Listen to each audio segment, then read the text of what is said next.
Hello everyone, welcome to Narmada academy of education. मैं हूं सागर पाटिल और डेली करंट अफेयर की सीरीज़ में आज मैं 22 सितंबर 2023 का करंट अफेयर आप लोगों के लिए लेके आया हूं। ये करंट आपके जो विभिन्न एग्ज़ाम है जैसे आईबीपीएस, रेलवे और एसएससी जैसी डिफरेंट एग्ज़ाम है, उसमें जनरल अवेयरनेस के सेक्शन में काफ़ी महत्वपूर्ण है। तो डेली आपको मिल जाएगा इसी चैनल पर, आप डेली भी इसको देख सकते हैं। और स्टेट्स की भी जितने एग्ज़ाम है उन सभी में भी करंट अफेयर काफ़ी काम आने वाला है। तो चलिए बिना रुकावट के अब शुरुआत करते हैं, है ना। चलो, तो पहला क्या बोल रहा है, यहाँ पर लिखा है कि 108 एक सेकंड 108 फीट की आदि शंकराचार्य की मूर्ति का अनावरण किया गया। तो ये आदि शंकराचार्य जी की मूर्ति का अनावरण किया गया। इसकी जो ऊंचाई है वो 108 फीट और इनका अनावरण कहाँ पे किया गया? ओमकारेश्वर एक प्लेस है खंडवा डिस्ट्रिक्ट में, और एक खंडवा डिस्ट्रिक्ट आती कहाँ है? मध्य प्रदेश में। अगर मैं बात करूँ अनावरण किसके द्वारा किया गया, तो ये किया गया है मध्य प्रदेश के चीफ मिनिस्टर। कौन है चीफ मिनिस्टर मध्य प्रदेश के?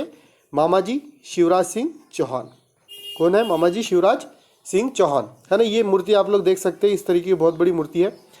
अगर मैं शंकराचार्य जी के बारे में बताऊँ तो शंकराचार्य एक उपाधि है जो इस टाइप के जो संत हैं उन्हें उपाधि दी जाती है क्रमवाइज।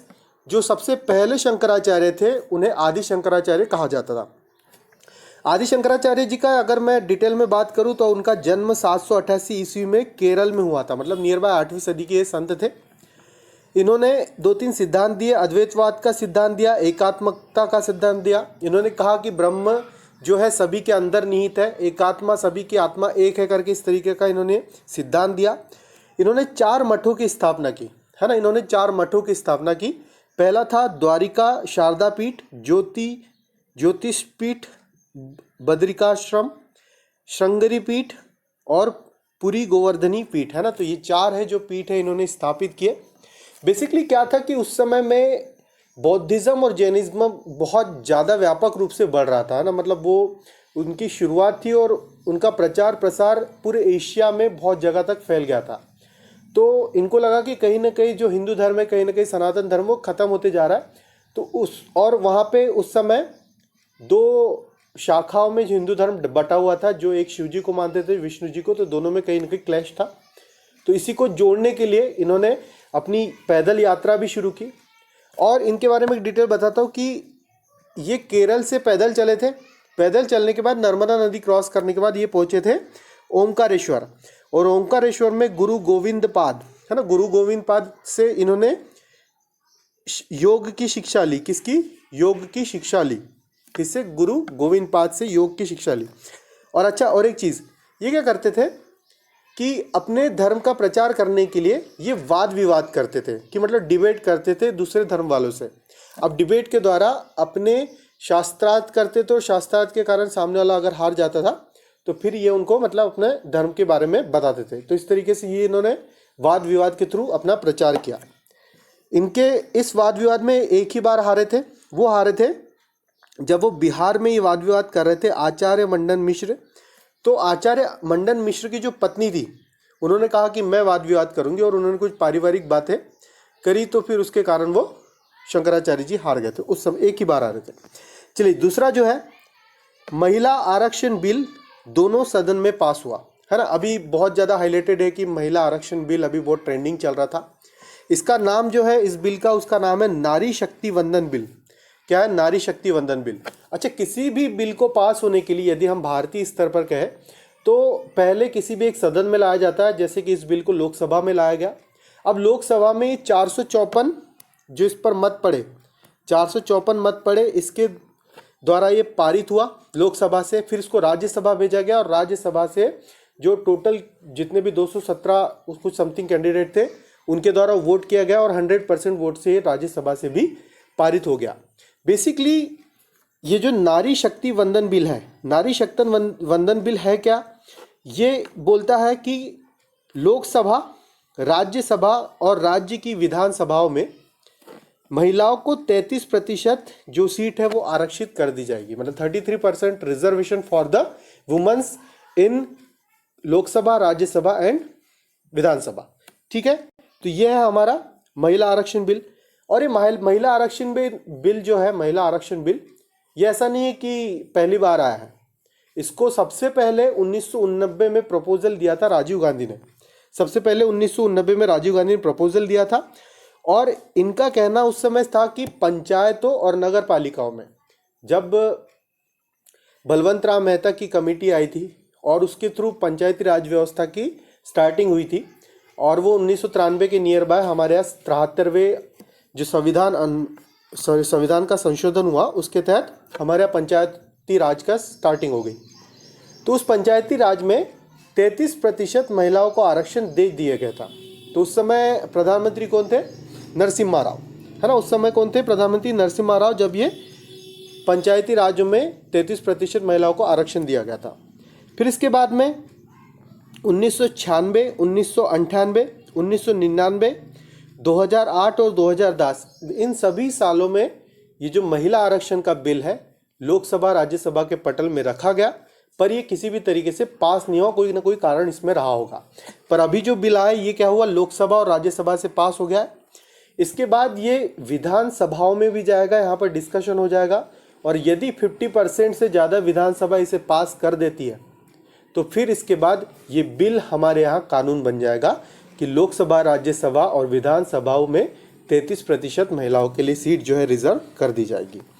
और अच्छा, पास होने के बाद में भी पहले क्या होगा? परिसीमन होगा। पहले क्या होगा? परिसीमन।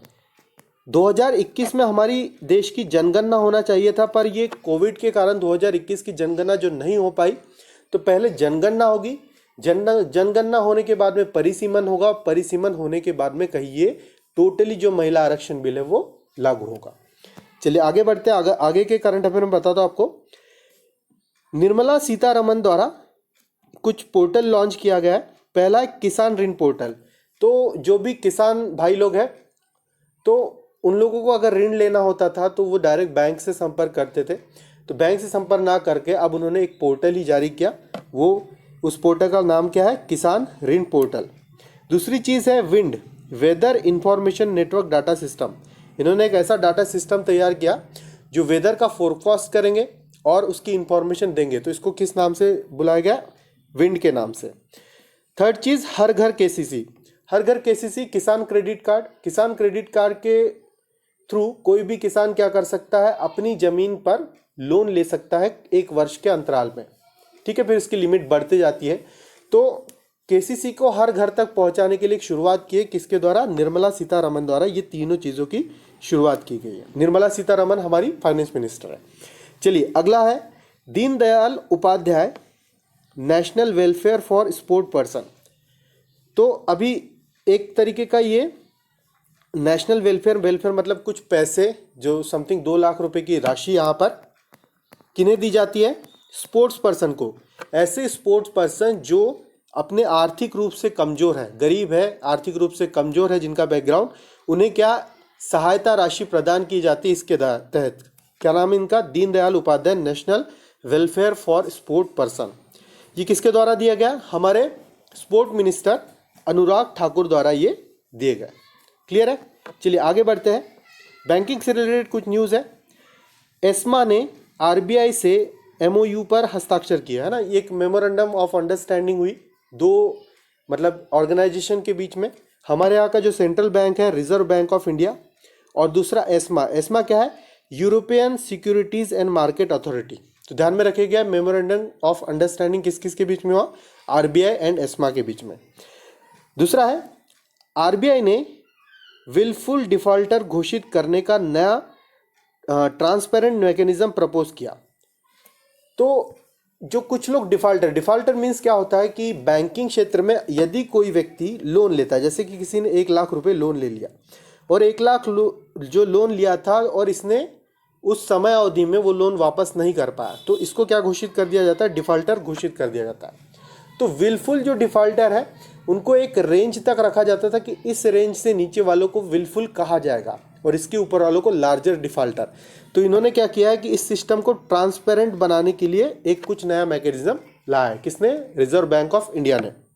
ठीक है, और इसके तहत लार्जर डिफॉल्टर मतलब जो बड़े डिफॉल्टर है ये किसे कहा जाएगा? जिनकी राशि 1 करोड़ से अधिक है, मतलब जिनका जो लोन है वो 1 करोड़ से अधिक है। चलो तो आगे बढ़े। स्पोर्ट्स से रिलेटेड कुछ न्यूज़ है आज की। न्यूयॉर्क, डेलास, फ्लोरिडा में होंगे T20 क्रिकेट वर्ल्ड कप। तो अभी जैसे कि एशियन गेम्स हुए थे, एशियन क्रिकेट गेम हुआ और उसमें हमारे इंडिया ने विजय प्राप्त की। तो अभी 2024 के T20 क्रिकेट वर्ल्ड कप होने जा रहे हैं और T20 क्रिकेट वर्ल्ड कप को होस्ट कौन करेगी? न्यूयॉर्क सिटी, डेलास और फ्लोरिडा, इन तीनों सिटी में जो T20 cricket world cup host होने वाला है। तो ये थे 22 सितंबर के आप लोगों के लिए कुछ मुख्य करंट अफेयर। इसी तरीके के डेली करंट अफेयर देखने के लिए आप इस चैनल से जुड़िए और सब्सक्राइब कीजिए मेरे चैनल को। Thank you so much for watching this video.